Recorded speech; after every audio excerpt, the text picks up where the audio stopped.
Sifter for the ear. News, interviews, reviews, cinema, TV, streaming. Action! Hi y'all, this is Jerry Williams, aka TV Jerry. This is a cram double feature, so let's just jump right in. He's just the sweetest, kindest person. I mean, when we were on the set, when we were just hanging out in the trailers and stuff, he would just sit there and talk to everyone. That was Calvin Fields, also known in drag as Brandi. He's talking about working with Charlie Plummer in the new movie National Anthem. We'll talk about this Emporia, Virginia native's experience. And in a break from my usual habit of reviewing streaming shows here, with the theatrical releases weekly on WRIR-FM, I'm going to review National Anthem, which is now playing in town. But first, we'll hear from Brandon Adams, who just won Emmys for his series on PBS Appalachia, The Life of a Musician, which features small house concerts and interviews with acoustic musicians. First, here's the review. Sifter Review of the Week. National Anthem. In theaters. The recently released movie The Bike Riders was inspired by a photography monograph, and this film by Luke Guilford was the result of a 2020 book on America's queer rodeo subculture. Charlie Plummer plays a young man living in New Mexico who's unhappy with his job and practically raising his young brother because of his mother's slapdash attitude. When he gets hired at a ranch, he discovers a new family of queers who farm the property and travel to the subculture rodeos. He's especially drawn to Sky, who helps him realize his own identity.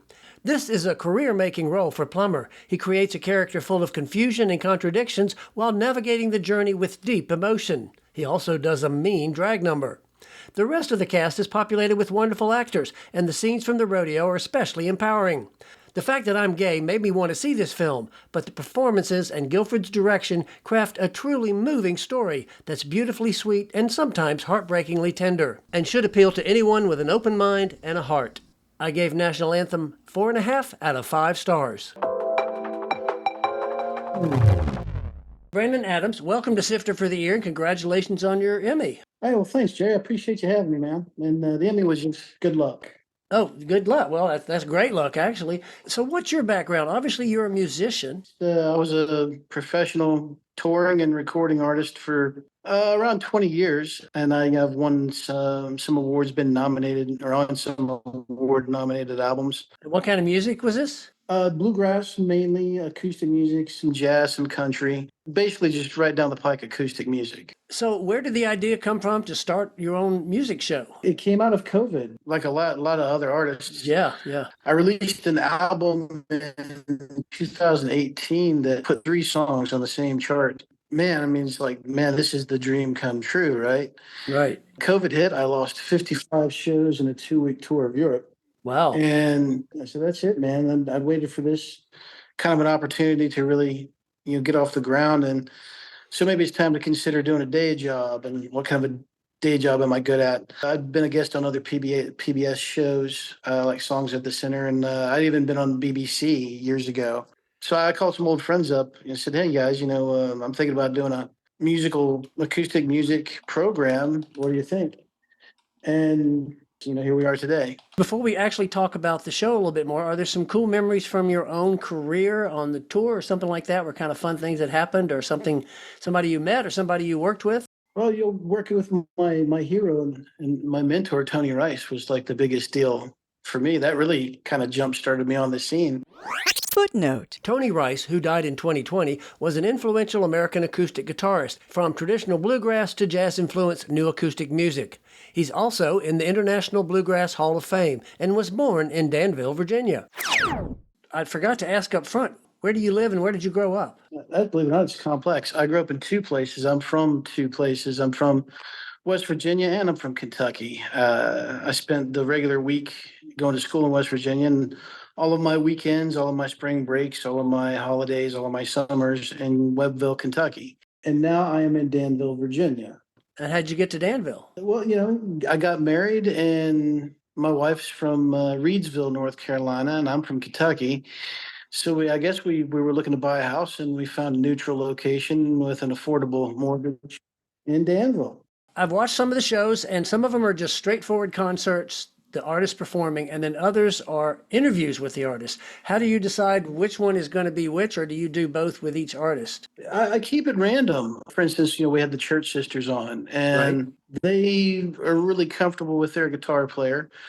And I'm thinking to myself, okay, well, that's cool. It kind of makes my life easy when I don't have to learn, I don't have to learn 15 songs in 2 weeks. That makes things kind of easy. And I'll look and say, okay, guys, you guys, since there's going to be three of you here, maybe let's just do a house concert with you. Or a lot of times it's the artist. Maybe the artist is just passing through and I've got this block of time. I don't have enough time to do a concert. Surprise guest drop in. Julie Newman, welcome. Hello. Hi. Good to see you guys. Footnote. Julie Newman is the Vice President and General Manager of PBS Appalachia. So we were just talking about the show, The Life of a Musician. So how did y'all get involved? Our executive producer, Jacob Dellinger, was working with Brandon on The Life of a Musician before PBS Appalachia got in the game. So when Jacob came over from Blue Ridge PBS to join me at PBS Appalachia, he happily brought Brandon's show along with him, which is an amazing show. And by the way, I didn't hear the first part of this interview, but I'm assuming he told you he just won an Emmy Award, right? Oh, yeah, we started with that. That was the kickoff. He already knew that part. I didn't have to fill him in. I want to clarify for the folks out there listening, this is a regional Emmy. This is not the national Emmy. This is for this region. Well, that's true, but there are 19 Emmy regions in the country, and we are part of what's called the National Capital Region. It serves the District of Columbia, plus Virginia and Maryland, and we are the second largest chapter in the country behind New York. So it's a very prestigious Emmy. Wow, so yeah, very competitive too. Quite. So that's great. Congratulations. How exactly is the station involved? Are you doing the full production on the show and Brandon is just setting them up? Brandon and Mindy are the executive producers, and they are really in charge of coming up with all the great ideas for the shows and getting these incredible guests to join them. And our team is the production end of it. So we are the cameras, the lighting, the editing, the final production. So it's really a joint effort. So how new is the station? So we launched on June 10th of 2023. We just celebrated our 1-year anniversary on the air. And then leading up to that, it took about a year behind the scenes to build the foundation and everything that goes along with starting a new station. So we're really excited to say that in our first year, as we prepared our launch, we submitted in the first round of Emmys, and we were nominated for 7 Emmys plus 7 other state, local, and national awards for a total of 14. And we won all 14 for which we were nominated. So our production quality is outstanding. Even though we're a brand new station, we consider ourselves small but mighty. Great. And how many original shows are y'all producing already? So right now we have 4 of them on the air. One of them, of course, is Brandon's The Life of a Musician. We also have a show called Hometowns, which goes into the small communities in this area and really finds out what is the heartbeat and the soul of these communities. Another one is called The French Magnolia Cooks, and that is a really unique take on a lifestyle and cooking show where instead of the chef turning around and grabbing a piece of chicken right from the refrigerator behind her, we actually go into the field and fresh harvest the birds or the grapes or the strawberries or the goat cheese that are featured in that episode. So it's a real farm to table show. And then the 4th one we have is called Life in Virginia's Appalachia. And each of those series is kind of a slice of life that makes Appalachia unique. So, for example, one episode is about canning, and one episode is about quilting, and one episode is about, our most popular one, of course, is about moonshine. So really, really representing the areas that we serve. How does this work? There's Appalachian and then there's Blue Ridge. They're 2 different areas. Was that originally one service area and then they decided to break it into 2, or how did that? Oh, Jerry, that's a big question that I can go on and on about. I'll try to condense this answer for you, but here you go. Blue Ridge PBS is one of the PBS stations serving Virginia. In addition to that, you have a station in Hampton Roads called WHRO. The one there in Richmond is VPM. Right. You have WETA or WETA, which serves the DC area. Right. And then you have Blue Ridge PBS, which was in Roanoke, Virginia, right in the middle of the Commonwealth. And it was tasked with covering 42% of the geographic footprint of the state. It really wasn't a manageable task to robustly serve these communities. PBS Appalachia was created to have a dedicated station that serves the 14 counties and 3 cities of Southwest Virginia in a way that not only carries the full PBS programming and brings you Downton Abbey and PBS Kids and all that, Right. but also is really telling the stories that reflect our culture and heritage. So we consider ourselves sister stations, but we really both fall under the parent company, under the umbrella of Blue Ridge Public Television, Inc. And it's a really smart way to do it because it allows us to share some overhead as far as resources. Well, I want to thank you for dropping in. It's exciting. I didn't know this, so this is very informative as well. Thanks so much. Hey, Brandon, you're killing it out there. I'm so happy to be partnered with you. Well, same here. Thanks for putting up with me. I appreciate you. Always. All right, gentlemen, have a great Okay. day. Thank you. Bye-bye. Bye. Okay, so let's go back to the show a little bit. How do you find the artists? You mentioned sometimes they're just coming through. How do you find a particular musician or a group of musicians to be on the show? A lot of times it's people I worked with in the past, and I go looking for it myself. I actively look for it. It's an invitation only show. And I'm looking for two things: be very good and be acoustic. Now that acoustic could mean guitar, it could mean banjo, it could mean mandolin, it could mean violin, it could mean just an acoustic instrument. Right. And a lot of it would be just me calling up some buddies and saying, hey, you're awesome. Would you like to do the show? Or there's other artists that I've found that I'm just, surfing through just different, popular YouTube channels. And I look for these artists and I'm like, wow, that's an amazing artist. I'd love to have him on the show. I've been on 2 Grammy nominated albums and I've won an IBMA award for, being on Album of the Year. So I think I've got an ear to hear the real thing when I hear it. What was that album of the year? Celebration of Life, Musicians Against Youth Cancer. So it was a big compilation album. So I know with the Church Sisters, you said you didn't have time to learn 15 songs. So sometimes you actually do play along with the musicians as opposed to just letting them play? Just about every single episode I play along with the musicians. When there's a big time constraint, but if the artist is like, hey, we're really comfortable with our musician, I'm like, hey, I don't have a problem with that whatsoever. It makes life easier. I played with John Jurgensen on season 1, and John plays with Elton John and Bob Dylan and set in with the Eagles. And John and I, kind of know each other, and I would just shoot from the hip, what 3 songs you want to do, and let's do it. Because my show is unrehearsed. It's usually just on the spot. And I don't pre-think up any questions. I don't send questions out. It's what you see is what you get. The show evolves as in real time. It's just like somebody came over and sat down on your front porch. So what has been the biggest challenge? Maybe with one musician that music was particularly challenging for you to play, or the situation itself? What's been a challenge with putting the show together?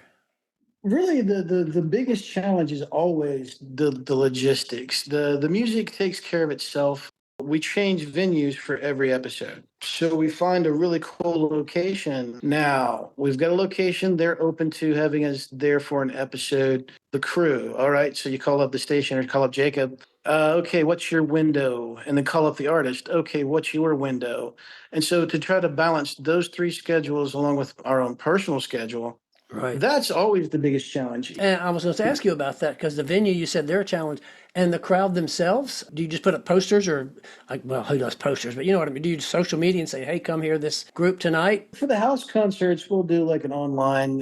You can go to thelifeofamusician.com, and that's our website. And that leads you to our, social medias, Facebook and Instagram. If we're going to do a house concert, we'll try to set that up as much in advance as possible, maybe 3 to 6 months in advance. Oh, wow. And okay. then we get about a month out, we'll start saying, okay, now we're going to start promoting that the show's going to be a house concert. And the shows always include dinner. Oh, cool. The show has no set anything. Maybe we'll do 6 house concerts one season, or maybe we'll do 0 one season. It's all just what the situation dictates. I try to be flexible around the music, not make the music flexible around me. Right. Now, are they literally in houses, or are they just like maybe in a small club or a venue? Everyone has been in a house so far. Oh, really? Somebody's actual house where they live? Yeah, they've all been really big houses. I hope so. How many people on the average are in the crowd? But I would say anywhere from 75 to 100. It's better sometimes if you just had a crowd of 25 to 30 than if you had a crowd of 100. So what's new this season that's going to be different from the first season? Is it going to be the same? You got any new ideas or a new approach? We've taken it on the road. So we shot at Merle Fest this year with some great artists, James Nash and Roy Bookbinder. Then my buddy Vince Gill, I gave him a call and we went to Nashville and sat down with brother Vince and shot an episode. We'll do a couple episodes, here at the home base. Yeah, and now that you've got some Emmys under your belt, you have a little more influence when you say, "Hey, we want to come to you and do a concert." Yeah. It helps. It's good for business, as Grandpa used to say. Julie mentioned that you and Mindy are executive producers. Mindy is your wife, right? Mm-hmm. And what does she do other than tell you what to do? Well, Lord have mercy. What doesn't she do? The books, the logistics. She helps me with everything down to if I hear an artist that's really promising or somebody I really like, I run it past her before I even make a call. I'm like, what do you think? Because I have a really technical ear. I'll be listening for beats that have been counted, and I'll be listening for sharp and flat, or I'll be listening for timing or tuning. She's got a fantastic ear as well, so she can hear pitch really well, but she's also got really good taste. And if it doesn't pass her scrutiny, then it's not somebody that we probably would have on. Is she a musician too? No. She just has just a fantastic ear. She's really excellent about helping me to remember to, okay, put your receipts in the box. And okay, now we need to log those receipts. So it's a family business. We have, my stepkids going on the shoots and maybe they'll hold cameras or maybe they'll help haul luggage. So it's been fun. It's been like a nice little Swiss Family Robinson excursion so far. Yeah, that's great. So now, how much of the budget comes from your organization and how much comes from the TV station? All of the costs for travel and for lodging and what we pay the artists, because the different thing about my show is it always ticked me off when people asked artists to play for nothing or to play for exposure and then say, we can't pay you, but we'll feed you well. That always insulted me. It's like, well, I would love it if you come over to my house and fix my roof. I can't pay you, but I will feed you well for using your skills. Yeah. So we pay every single artist and we also cover their lodging. Basically, y'all cover all that, and then the station covers the production costs. They'll bring out the crew, they'll do the filming, and we'll do the edits, and Jacob does the final edit, and I'll run through and do the sound. Jacob does the sound, and then lo and behold, it's a season. There you go. And Jacob is? Jacob Jellinger. I'm not sure what the title is he has on this show, but I know that he's the executive producer for PBS Appalachia. So how was the Emmy ceremony? Did you actually go to the event? I assume maybe it was in D.C.? Yeah, it was awesome. It was in Bethesda, Maryland. Lord of mercy, it's the biggest red carpet I'd ever seen in my life. It was fun, and it was a good dinner. And I was thinking, okay, we'll go again this year because we got nominated last year, but we didn't win. And I was like, you know what? Let's just go. Let's have fun. Let's, take the kids and, be an experience. And when they called off the name of the show, somebody had to hit me on the shoulder because I wasn't paying attention. Like, oh, we won. Oh, I'm like, crap. What do I do with it? What do I do now? Go make a speech, I guess. Yeah. And so it was. It's wild, it's the most beautiful paperweight I've ever had in my life. So one question I always like to ask everybody, when you're not playing an instrument yourself, what do you like to watch on TV or what movies or streaming? Well, I'll tell you, I listen to a ton of music, but when it's not music, I've really been getting into the House of the Dragon on HBO. I'm a Game of Thrones guy, and when they brought something else back, so I'm watching House of the Dragon and catching up on Ted Lasso. Ted Lasso I finished, and it's over now. So once you get to the end, you're done. I watched Game of Thrones pretty regularly, and I couldn't get into the new show. It just didn't seem to be as compelling. It's not, but I think the residual, what is that? It's Game of Thrones. It's related. There's dragon. Yeah. I don't watch a lot of TV. So, I watch the news more than I watch that, to be honest with you. Okay. Well, Brandon, this has been interesting and fascinating, and thank you for dropping in. And of course, there'll be a link to the show online. And the new season is not dropping till next year. Is that right? We always shoot for January. Sometimes filming can dictate a little later push, but January of 2025. The current season is all airing now, or is airing weekly, or how is it? What's the schedule for the current season? If you're in the Blue Ridge PBS and PBS Appalachia market, it's dropping before Austin city limits. I think the 9 p.m. time slot on Saturdays. People can check Passport too if they've got that. You just go on, Passport and watch every single episode of season 1 and season 2, if your heart desires. Put it Great. on repeat. Share it with your friends. There you go. Thank you so much. That's a great finale. Thank Thank you. you so much, Brandon. Thank you, Jerry. I appreciate you, man. That was Brandon Adams, host of the Emmy award-winning series The Life of a Musician on PBS Appalachia. It features small house concerts and interviews with acoustic musicians, and I'll post a link on the webpage for the show at tvjerry.com. Now let's move even further west to Santa Fe, New Mexico, to meet Calvin Brandi Fields, who has a small part in the new film American Anthem. When I found out on Friday that Calvin was in the movie, I got in touch and we whipped this out Sunday morning. Thank you so much for doing this, by the way. First of all, I have to say, my husband and I you met Mark, obviously, out in Santa Fe. Yeah. We saw the movie yesterday, like I told you, and we both got verklempt several times. It's really a wonderful film. It's amazing. I have to apologize because I thought you were in Charlottesville when you said Violent Crown. That's why I didn't realize. I wouldn't have made it 11 o'clock in the morning because, honey, what is it, 8 o'clock for you or something? It's 9 o'clock right now. Oh, I'm so sorry on a Sunday. Lord have mercy. You haven't been to bed yet, I bet, have you? Not much. Because I went to the Santa Fe International Film Festival gala last night. Oh, okay, cool. How was that? Oh, it was amazing. And then they had the after party. So I got home at like 3 this morning. Oh, my Lord. So you were born in Emporia. Yes, I was. How long did you stay in Virginia before you went to Santa Fe? I was there till I graduated high school. Then I went to Pennsylvania. Then I came back. And then I moved to Santa Fe in 97. So when did drag enter your life? In 92. Oh, wow. For a while then. And how did you get cast in this movie?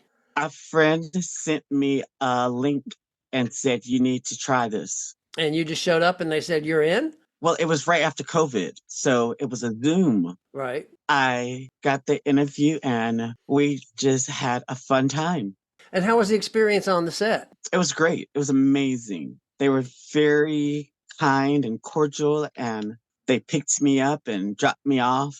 Now, was that your dress and makeup or did they do that there? It was their dress and the makeup artist did the makeup. How did that feel? Because I know, drag artists usually like to do their own makeup. How was that having somebody else do your makeup for you? Well, she's a friend, so I knew her. Oh, okay. That helps.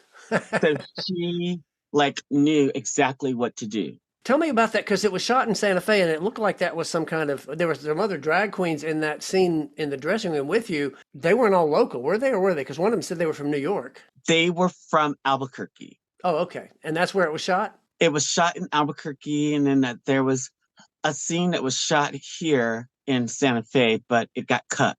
Oh, that's too bad. And so what did you think of the final product? I thought it was an amazing film. The story was beautiful. When you're working on a film like that, you see this part and that part. Right. But to see it all come together, you're just like, oh my God. Yeah. And that little boy, oh. Yeah, his little brother, he was great too. Everybody was really wonderful. I thought it was a very strong cast. So did you get to go to the ranch at all, or were you just there for that one day for your scene? I got to go to the ranch. Oh, you did? And what was that like? It was cool. But a lot of those scenes were cut. So you were in other scenes that just didn't make it in the film? Yes. Oh, that's too bad. Was this your first film role? It's my first speaking role. I was in The Longest Yard, the remake, years ago with Adam Sandler. Right. And I like to play a little drinking game. Take a shot every time you see me, so you get 6 shots. Great. So were you in drag in that, or were you just playing on Calvin Fields? I was just playing on Calvin. So do you have an acting background, or how did you get into that? No acting background whatsoever. I'm camera shy. I'm stage shy. Oh my God. Well, what was the experience like? Because you had 3 or 4 lines, and did you just nail them the first time, or did you? Yeah. Did you? Good. I did. I mean, we did several takes because they wanted to do it in different ways, different views.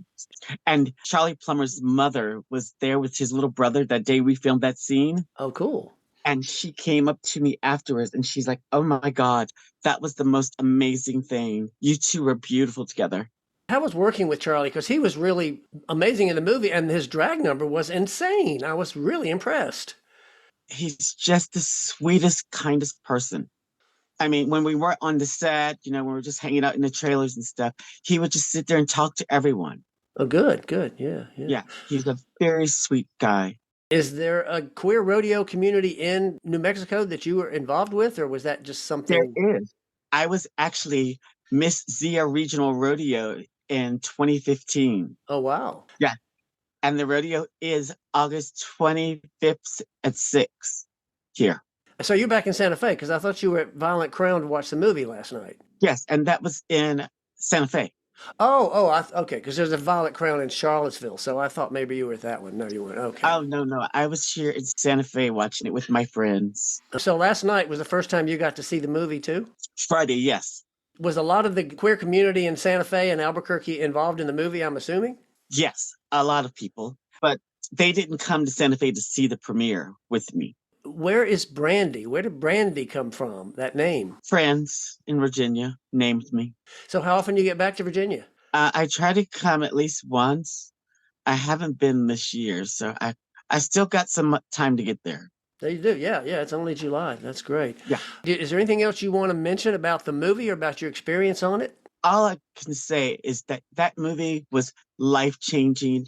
The story is something that so many people can relate to. Absolutely. I mean, it was all about pure, innocent love. Right. I think one of the coolest scenes was when the little brother came up to a character whose name I'm... Mason Alexander. Alexander, okay. Who plays on Quantum Leap.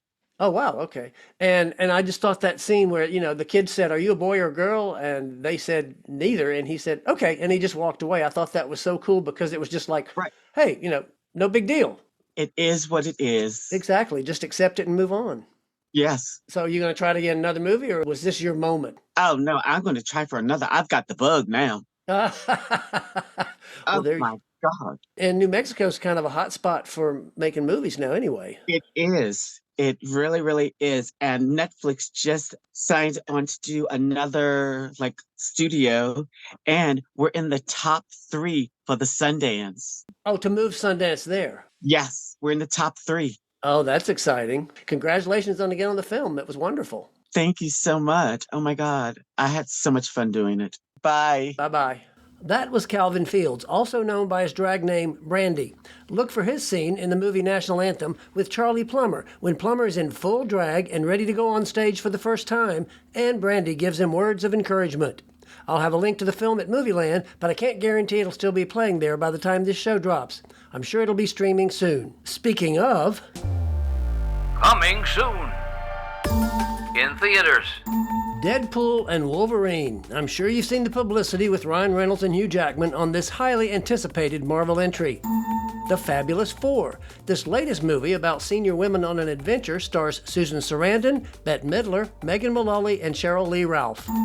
The Last Breath. Former college friends take a scuba diving trip to explore the wreckage of a World War II battleship and find themselves trapped and surrounded by great white sharks. TV and streaming. Mountain Queen, The Summits of Lakpa Sherpa on Netflix, a documentary about a single mother who works as a dishwasher and is also a record-breaking mountain climber. Women in Blue on Apple. This follows Mexico's first female police force in the 70s, but there's something else going on behind the scenes. The Decameron on Netflix. A group of nobles and their servants retreat to the countryside to wait out the Black Death in this medieval black comedy. My Spy, The Eternal City on Prime. The CIA agent, Dave Bautista, and his young protege, Chloe Coleman, reunite to prevent a nuclear scheme aimed at the Vatican. Next week, we meet Mike Taylor, who's had extensive experience as a producer and has now written and directed his first feature, There Is a Monster. This is Jerry Williams. Thanks for listening. For more Sister, including literally thousands of reviews, Visit tvjerry.com. That's a wrap.